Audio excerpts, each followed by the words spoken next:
C'est un nouveau plan des autorités zimbabwéennes pour la relance économique. Le gouvernement annonce la mise en vente de 5 sociétés publiques afin d'encaisser au moins 350 millions de dollars. Sont concernées la Zimpost, la Caisse d'épargne publique et 2 compagnies de téléphonie mobile, notamment NetOn et Telecel Zimbabwe. La société Telwan Zimbabwe, seule entreprise de téléphonie fixe du pays, devrait elle aussi faire l'objet d'une vente. Le premier lot a simplement l'objectif de réduire les déficits budgétaires afin de permettre un soulagement au niveau de l'exécution du budget. C'est une espèce d'accès à des capitaux qui peuvent permettre au gouvernement de parer au plus pressé. La mesure fait partie des actions préconisées par le ministère des Finances pour réduire le déficit budgétaire et maîtriser l'inflation. Elle devrait permettre au gouvernement de mobiliser assez de ressources pour réduire son déficit budgétaire de 12 à 5% du produit intérieur brut. La particularité, et c'est ce qu'il faut saluer avec le Zimbabwe aujourd'hui, c'est qu'en ayant décidé de privatiser ou de verser dans le secteur privé une partie de ses entreprises,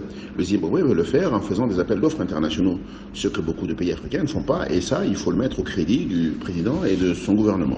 La reconduction récemment des sanctions imposées au pays par le gouvernement américain n'arrange pas les choses. Malgré les vents contraires, l'économie du Zimbabwe devrait croître de 4,2% en 2019 et de 4,4% en 2020.